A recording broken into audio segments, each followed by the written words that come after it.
saya, George Belly Saetapi, STMT, selaku dosen pada program studi teknik pertambangan Universitas Haero. Video ini merupakan bagian dari pernyataan diri dosen dalam unjuk kerja Tridharma Perguruan Tinggi pada unsur pengajaran sebagai salah satu syarat mengikuti sertifikasi dosen tahun 2026. Pada kesempatan ini saya akan menyampaikan proses pembelajaran pada mata kuliah Mekanika Batuan yang berbobot 3 SKS. Mata kuliah ini ditujukan kepada mahasiswa semester 4 dan kode mata kuliah ini adalah TPT 63143.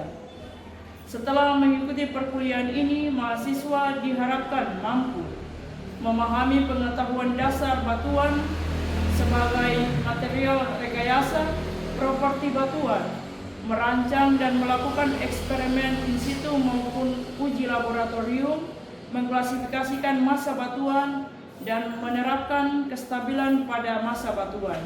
Adapun penilaian yang dilakukan secara berkelanjutan sesuai dengan rencana pembelajaran semester mata kuliah Mekanika Batuan terbagi menjadi 3 aspek penting. Yang pertama adalah aktivitas partisipatif, terdiri dari komponen penilaian responsi praktikum 5%, praktikum 20%, seminar praktikum 20%. Aspek yang kedua hasil proyek, meliputi laporan praktikum 15%.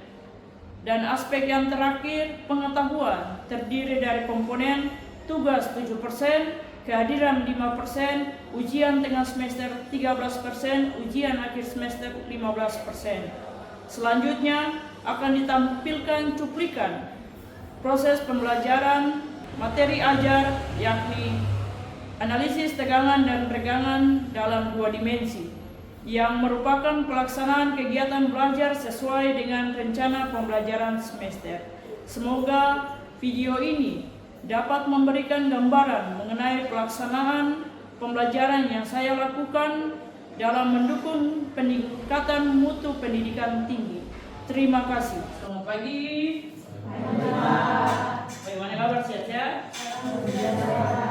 Mantap ya. Kita akan melanjutkan materi pertemuan sebelumnya ya.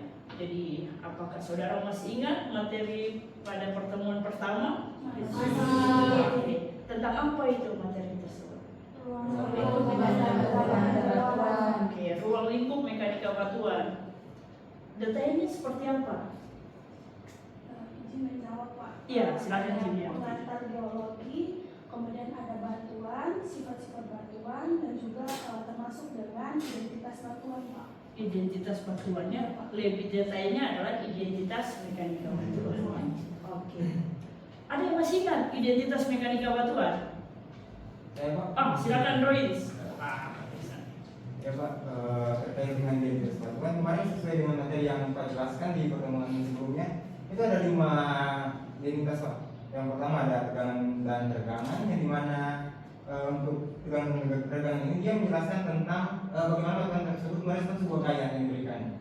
Apakah ketika dia kena gaya dia akan retak atau bagaimana, itu mungkin tergantung dengan tegangan dan regangan yang diberikan. Terus berikutnya Pak ada batuan impact atau batuan yang dimana pada identitas ini dia menjelaskan tentang sifat dari batuan tersebut yang dimana batuan tersebut masih utuh, belum kena gaya atau kena gaya tegangan. Terus yang ketiga ada struktur batuan Pak, yang dimana struktur batuan ini dia menjelaskan tentang kondisi batuan tersebut, tentang mulai dari sukar, sesar, dan lipatan dari batuan tersebut. Terus berikutnya ada aliran air, yang dimana ini berkaitan dengan proses dari batuan tersebut, yang dimana air ini sangat berpengaruh terhadap batuan, dimana dia bisa mempengaruhi batuan tersebut dari sifat kualitas dan kekuatan batuan tersebut. Terus berikutnya ada rekayasa, yang dimana rekayasa ini tujuannya untuk menerapkan apa saja identitas batuan telah diketahui dalam praktik nyata di sebuah proyek gitu Pak. Mungkin singkatnya gitu Pak. Ya, terima kasih luar biasa ya. Berarti secara tidak langsung ya saudara masih mengingat materi sebelumnya, karena kita tahu bahwa minggu lalu ya tujuan pembelajaran kita adalah saudara mampu menjelaskan ruang lingkup mekanika batuan. Selanjutnya ya, adapun capaian pembelajaran mata kuliah mekanika batuan pada pertemuan ini ya, adalah saudara mampu memahami ya, pengetahuan dasar tentang batuan sebagai material rekayasa. Jadi lanjutan dari pertemuan 1. Nah, indikator dari pertemuan ini adalah saudara mampu menganalisis tegangan dan regangan dalam 2 dimensi. Dalam hal ini ada beberapa persamaan analitik yang akan saudara gunakan untuk menganalisis tegangan dan regangan 2 dimensi. Kemudian bahan kajian atau materi ajar pada hari ini pendahuluan tentang tegangan regangan, kemudian analisis tegangan 2 dimensi, termasuk juga ada latihan dan pengalaman belajar mahasiswa, ada tugas yang akan diberikan. Selanjutnya adalah buku referensi atau materi-materi yang berhubungan dengan pembelajaran pada pagi hari ini. Mengapa kita harus belajar tegangan? Izin menjawab. Oke, silakan Rifka. Karena pada masa batuan sendiri terdapat kondisi tegangan awal yang harus dimengerti, baik secara langsung maupun kondisi tegangan yang wajib diterapkan dalam analisis dan desain, sehingga ketika dilakukan penggalian pada masa batuan, kondisi tegangan sendiri dia akan berubah secara dramatik, sehingga batuan yang tadinya mengalami tegangan akan berubah sehingga tegangannya itu akan didistribusikan. Nah, di dalam tegangan sendiri ini dikenal sebagai tensor, dan tensor ini tidak dijumpai dalam kehidupan sehari-hari. Luar biasa ya. Ya, terima kasih Rifka sudah membantu menjelaskan mengapa penting kita belajar tegangan, tetapi juga menjadi satu identitas, satu hal penting dalam mekanika batuan. Ya, bisa mengerti mengapa penting kita belajar tegangan. Selanjutnya, ini yang paling tidak sekilas saudara sudah pernah belajar di SMA. Ini hanya merefresh kembali pengetahuan tentang skalar, vektor, dan tensor. Mungkin dari sini, apa itu skalar? Izin menjawab Pak. Ya. Nah, jadi skala adalah besaran yang hanya memiliki nilai atau besarnya saja, tanpa arah, contohnya suhu, waktu, dan massa. Oke, langsung sama contohnya, luar biasa. Selanjutnya, untuk vektor, kalau di sini ada sini, berarti Cici. Ya, silakan Cici. Izin menjawab Pak, Ya. vektor itu dimana merupakan besar di mana memiliki nilai dan arah, contohnya seperti gaya, kecepatan, dan percepatan. Oke, terima kasih Cindy dan Cici. Selanjutnya yang terakhir tensor. Nah, tensor ini kan sudah disampaikan tadi oleh Rifka ya. Tensor adalah sesuatu yang tidak kita jumpai di kehidupan sehari-hari. Tetapi artinya apa tensor itu? Silakan. Mungkin tadi ya bisa menjawab. Baik Pak, terima kasih. Nah, di sini saya akan menjelaskan apa itu tensor. Nah, tensor itu adalah besaran yang memiliki besar, arah, dan juga bergantung pada bidang atau permukaan tempat besaran tersebut bekerja. Jadi kenapa tegangan itu lebih mengarah ke tensor? Yaitu karena nilai tegangan tidak hanya dipengaruhi oleh besar daya, tetapi juga orientasi pada bidang besaran tersebut bekerja. Oke, terima kasih. Berarti sudah ya bisa saudara dengar dengan baik apa itu skalar, vektor, dan tensor. Nah, itu menjadi pendahuluan atau pengantar dalam materi pada pagi hari ini.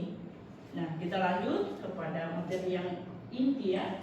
Jadi kita akan bicara mengenai tegangan dan regangan, yang mana tegangan dan regangan ini diimplementasi atau diaplikasikan ke material batuan. Ya.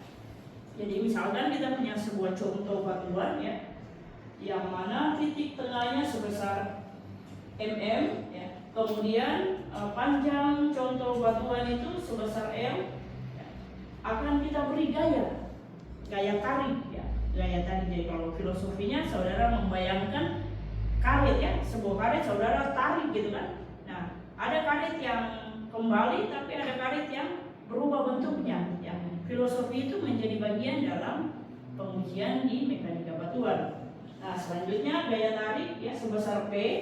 Nah, ketika gaya tarik itu diberikan di suatu contoh uji batuan itu, maka batuan itu mengalami perubahan seperti filosofi karet itu. Nah, perubahan penambahan panjang itu ya bisa kita simpulkan sebagai atau sebesar delta L1 dan delta L2 ya. Sehingga kalau kita mengacu kepada beberapa pengertian tentang tegangan itu ya, kita bisa mengambil kesimpulan bahwa tegangan atau stres ya, bukan saudara ketika bermasalah stres ya, tidak ya.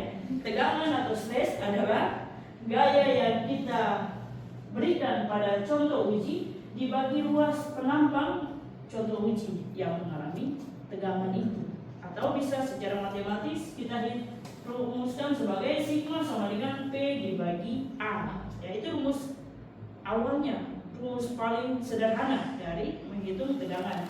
Selanjutnya, karena ada tegangan, namanya adalah tegangan atau strain ya.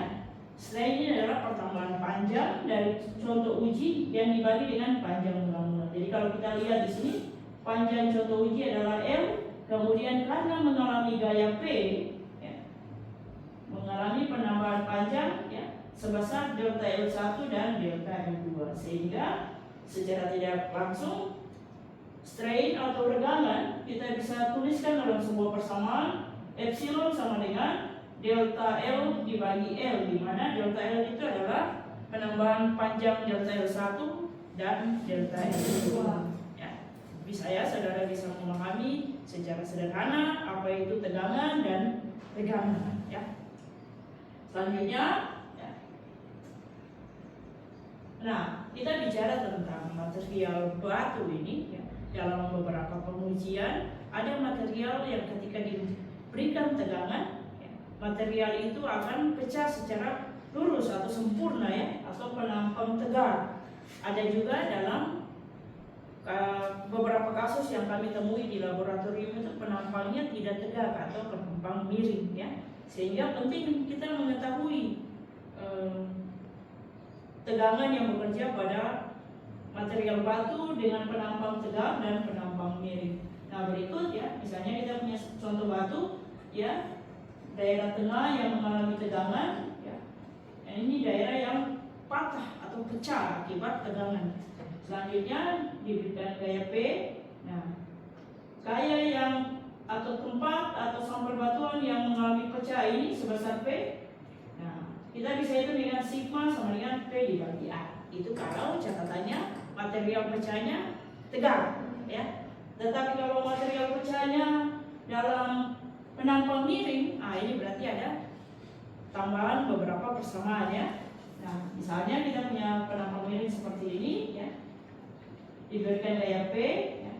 Nah, bagian sini yang harus kita hitung berapa tegangan yang bekerja. Nah, dengan bisa kita hitung sebagai S sama dengan P dibagi A aksen. A aksen ini adalah luas dari sisi miring ini atau penampang miring ini ya. Nah, untuk menghitung A aksen bisa kita menggunakan beberapa rumus ya. Beberapa rumus yakni A aksen ya sama dengan A dibagi cos theta atau ya luasan dari penampang tegak ya kita bagi dengan cos dari sisi miring ya. Kemudian tegangan normal ini ya tegak lurus pada bidang potong, kemudian tegangan geser itu sejajar dengan bidang potong ya. Jadi kalau kita bisa lihat ya tegangan normal ya ini ini itu tegak lurus dengan bidang potong. Kalau tegangan gesernya sejajar adanya di sini. Ya. Ini tidak digambarkannya, kalau kita gambarkan secara ini kita punya bidang potongnya. Ini adalah tegangan normal atau sigma N, kemudian ini adalah tau-nya. Jadi segala sesuatu yang berpotongan tegak lurus adalah normalnya, kemudian segala sesuatu yang sejajar adalah gesernya, ya. Tuh.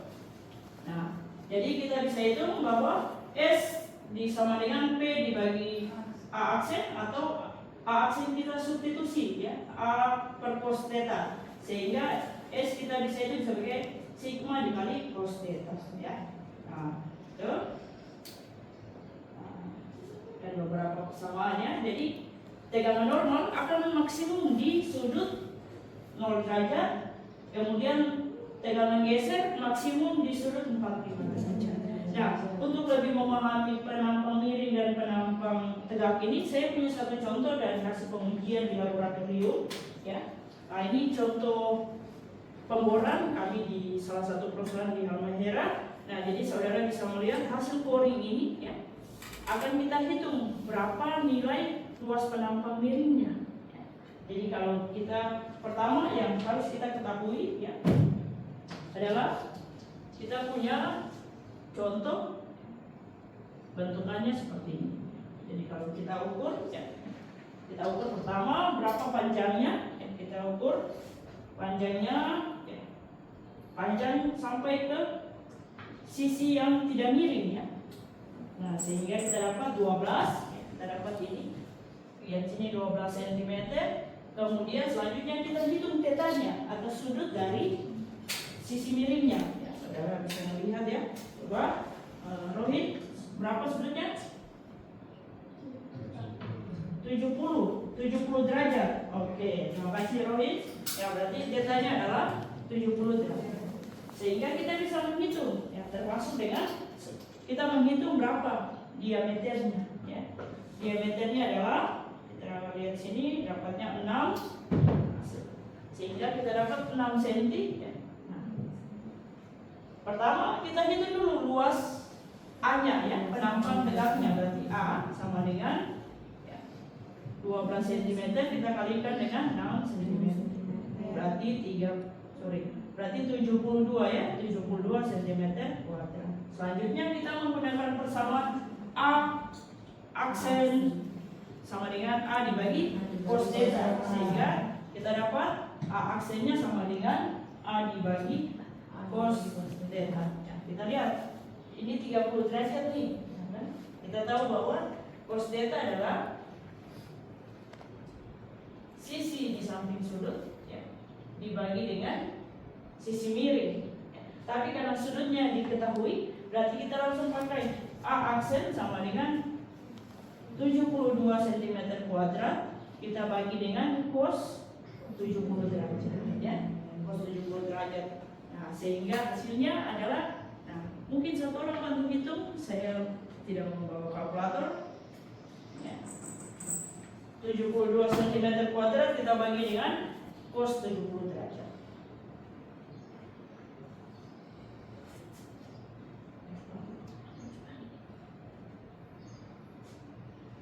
Berarti dapat 210 ya, sehingga aksennya adalah 210 cm kuadrat. Nah, sehingga kita bisa mengambil kesimpulan bahwa luas penampang sisi miring ya, dengan sisi miring lebih besar daripada luas penampang sisi tegak. Ya, itu cara-cara kerjanya ya, sehingga ke depan ketika saudara pengujian di laboratorium tidak tidak kaku, tidak bingung kenapa sisi miringnya tidak dihitung dan yang lain-lain ya. Nah, oke, selanjutnya ya, kita bicara tentang tegangan. Ada beberapa faktor yang mempengaruhi ya. Tegangan itu tergantung kepada titik di mana tegangan kita kenakan, kemudian orientasi dari luas ya. Karena kita tahu tadi persamaan tegangan itu kan gaya dibagi luas ya, sehingga luas menjadi satu faktor yang mempengaruhi ya. Selanjutnya ada sistem gaya-gaya luar yang dikenakan pada sebuah benda. Jadi misalnya kita punya benda ya, ketika di batu ini ya, ketika saudara tekan ya, daerah yang terkena tekanan itu daerah yang sangat kecil ya, sangat kecil, sehingga ketika kita lakukan penggambaran dalam sistem gaya yang bekerja pada tegangan itu, modelnya seperti ini ya, atau secara 3 dimensi ya, bisa kita hitung gambarkan dalam sumbu X, Y, dan Z, yang dimana dalam gambar ini berisi 3 tegangan utama atau sigma XX, sigma YY, dan sigma ZZ, tetapi juga ada 6 tegangan geser yang bekerja ya. Nah, selanjutnya kita perhatikan sebuah unsur elemen bujur sangkar dari sisi ya, yang sangat kecil pada bidang XY dan tebalnya adalah T ya, elemen tegangan normal ya, sigma X, sigma Y, tegangan geser tau XY, tau YX. Nah, karena kita udah bicara sigma X dan sigma Y, berarti kita udah bicara berapa dimensi Oke, berarti 2 dimensi ya. Kalau 3 dimensi ada tambahan sigma z ya. Nah, modelnya seperti ini ya. Secara 2 dimensi pekerjaannya kita adalah kita melihat sigma xx ya, sigma y, sigma z, tetapi juga ada tegangan geser yang bekerja bersama dengan sigma x adalah tau xy, kemudian sigma y, tau yx, dan sigma x ya, tau xy, dan yang ini ya. Selanjutnya ya, sehingga ya memungkinkan kita untuk menentukan tegangan normal atau sigma n dan tegangan geser atau tau pada setiap bidang yang didefinisikan oleh theta atau arah dari tegangan itu untuk kombinasi nilai sigma x, sigma y, begitupun dengan tau xy. Nah, ini beberapa yang ada dalam referensi di buku yang kami gunakan ya. Jadi ketika satu bidang miring mengalami tegangan yang bekerja, akan kita hitung berapa sigma dan tau-nya ya, yang bekerja di bidang miring itu. Sehingga ada beberapa persamaan yang harus saudara ketahui dalam menghitung tegangan normal dan tegangan geser yang bekerja. Paling tidak ya ada rumus sigma atau tegangan normal, rumus tegangan geser, dan sigma 1 dan sigma 3.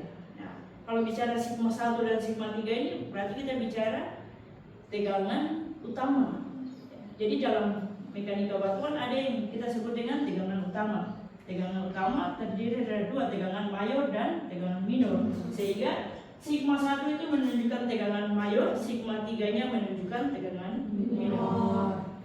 Selain tegangan mayor dan minor, tetapi juga ada arah ya, arah dari tegangan-tegangan utama itu, yang bisa kita hitung dengan persamaan ini ya. Itu beberapa mengenai persamaan-persamaan yang digunakan untuk menganalisis tegangan 2 dimensi ya.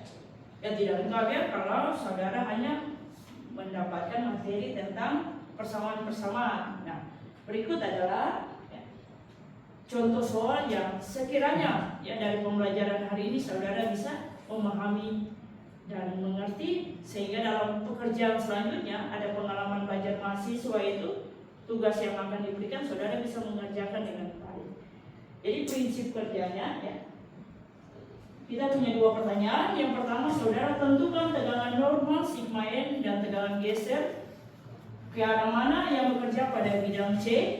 Kemudian tentukan besar dan arah dari tegangan mayor sigma 1, tegangan minor sigma 3. Nah, gambarnya seperti ini ya. Jadi, clue-nya adalah di dalam tugas atau pengerjaan mekanika batuan itu tidak sulit, saudara. Tidak sulitnya apa? Yang kita ketahui seperti ini, sigma x, sigma y-nya seperti ini, tau xy-nya, theta-nya seperti ini, nilainya seperti ini, tinggal dimasukkan ke dalam persamaan itu, sehingga pengerjaannya lebih mudah. Ya. Nah, itu ya. Jadi kita punya data ya, kita punya sigma x 22 ampere, sigma y 6 ampere, tau xy 6 ampere, tau yx 6 ampere, dikenakan di sudut ya 30 derajat. Berarti itu data yang kita punya. Selanjutnya kita mengerjakan bagian A. Kita menghitung tegangan normal dan tegangan geser menggunakan persamaan sebelumnya. Nah, cara kerjanya gampang.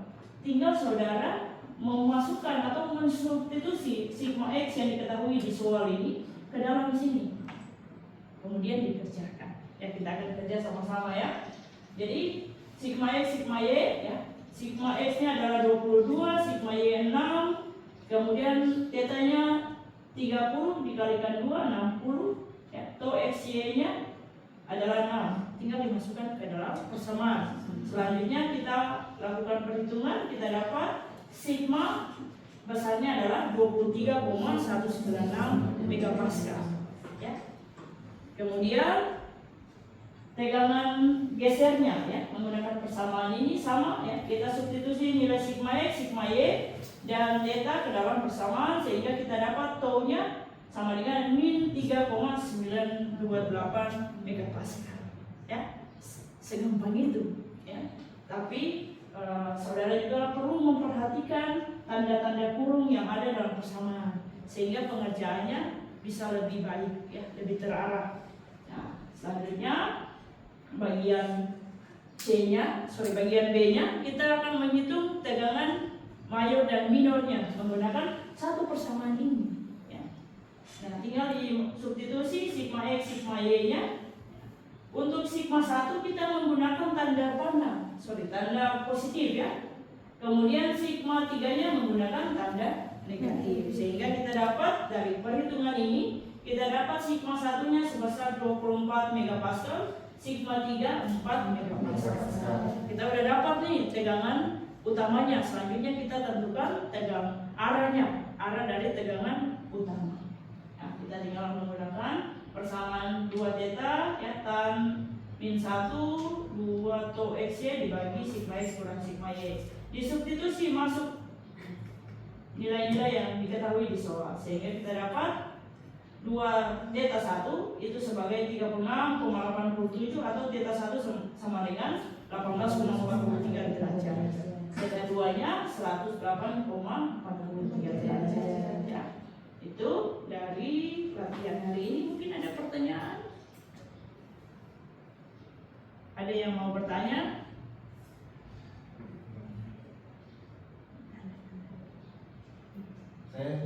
Silakan Royce. Kalau di gambar sebelumnya Pak, di ini itu arah ininya kalau salah ke bawah Pak. Oh, yang ini ya? Ini gambar. Terus di latihannya itu arah ininya ke atas. Itu gimana ya? Ini ya. Nah, jadi kalau kita lihat dari persamaan sebelumnya, ya, persamaan yang kita turunkan dari gaya-gaya yang bekerja, ya, untuk rumus ini, ya, arah taunya ke bawah, sehingga tandanya minus, ya. Jadi kalau kita mengacu kepada soal yang diketahui, ya, arahnya ke atas, berarti tandanya harus positif. Jadi kekurangan dari persamaan analitik ini, ya, kalau sudah menggunakan satu persamaan, tandanya tidak berubah. Ya. Untuk melengkapi kekurangan dari persamaan analitik ini akan kita bahas di pertemuan ketiga. Ya. Biar lengkaplah pengetahuan saudara. Ya. Nah, itu mungkin pertanyaan jawaban yang bisa saya berikan. Boleh, Royce? Ya, terima kasih, Royce. Nah, karena sudah ada pengerjaan-pengerjaan seperti ini, selanjutnya akan saya berikan tugas, ya, yang mana saudara kerjakan. Ya. Berikut adalah tugasnya. Ya.